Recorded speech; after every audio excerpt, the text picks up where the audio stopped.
themselves. A lot of those bands built boxes that they really wanted to stay in, and they should if that's what they felt was right. Yeah. Travis brought a lot of hip-hop, rap influence, street influence to the band. Which is all entrepreneurial, by the way. I mean, it's like that is the modern day entrepreneurial business model. And it made our band better, and it made our band not in a box. And Mark and I didn't give a fuck we didn't even know what selling out meant. Like, we were us.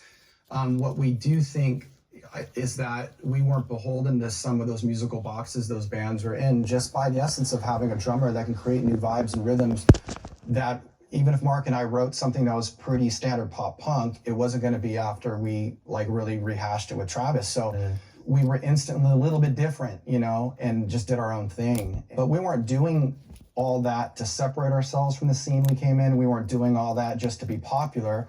It was just the essence of the musical components within the three of us using the best shit that we got. And it just worked out well, I guess. We weren't the first funny punk rock band. We weren't the first melodic punk rock band. We were definitely not the first like Southern California punk rock band. But who knows? There's a little bit of magic. There's a little bit of timing. There's a little bit of skill. There's a whole lot of luck, you know, and it worked out. So we're just thankful. All credit to you two though as well, because, you know, while you were not in blink-182, the whole thing should have fucking imploded until this moment, and it didn't. You know, you kept going. You got Matt in the band.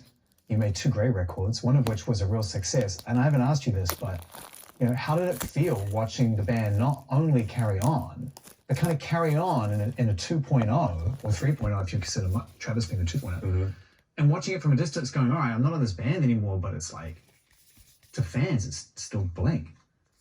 Well, you guys aren't recording this, right? Super honest. Number one, I think Matt is epic. Like, I've always loved Matt as a songwriter. Alkaline Trio is a fucking great band. And he's a really rad guy, you know?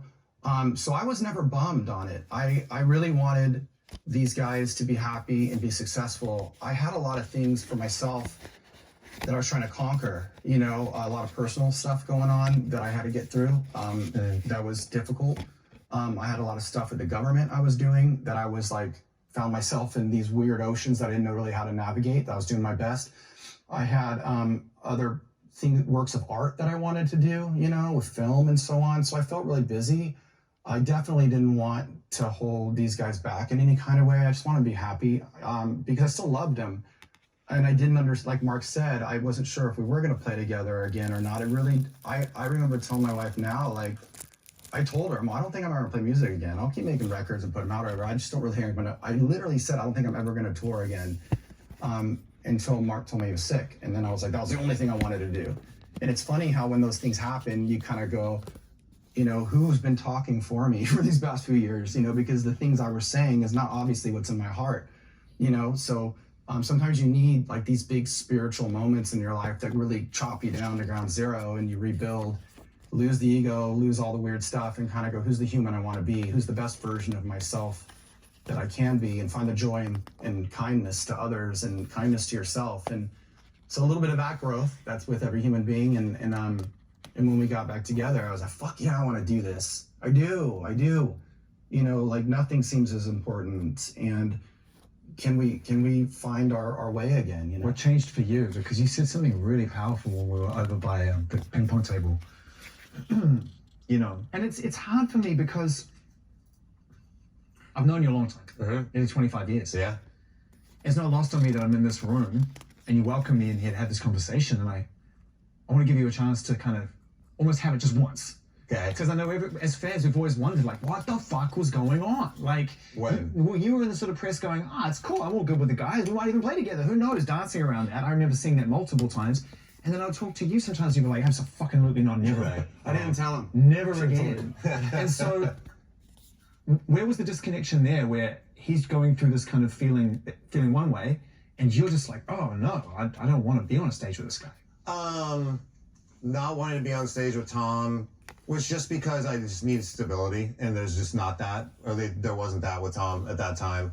We were supposed to record a record. We had plans to go into the studio. We kind of weren't talking. Everyone was kind of like retreated back to their corners. It was a weird time in the band. I literally, like, I remember very well, it was Christmas time. I bumped into Travis at Universal Studios We had both taken our families to Universal Studios for their Christmas spectacular, and we're in like the Who down in Whoville area, and it's like our little fucking, oh hey, there's Travis, and like I walk over with my group and Travis's group, we all kind of get together, and I'm like, dude, what the fuck is up with Tom?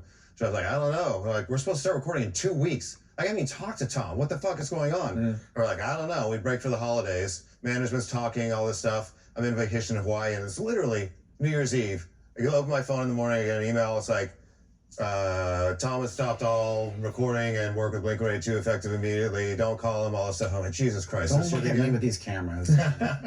But, I mean, he was just at that point in Tom's life, and like, I mean, I don't blame him for it now. It sucked at the time. But like at that point, Travis and I, because I'm plus 44, when Tom quit the first time we started plus 44, we're like, we're not saying shit. We're not giving the press anything. We're not talking trash about our old friend. Like, we just put our heads down, recorded our album, went away for a year, released plus 44. This time we're like, oh no, fuck that. This time we're like, fuck Tom DeLonge. If he doesn't like Blink, then fuck it. Like, we're gonna keep doing Blink. Is it the human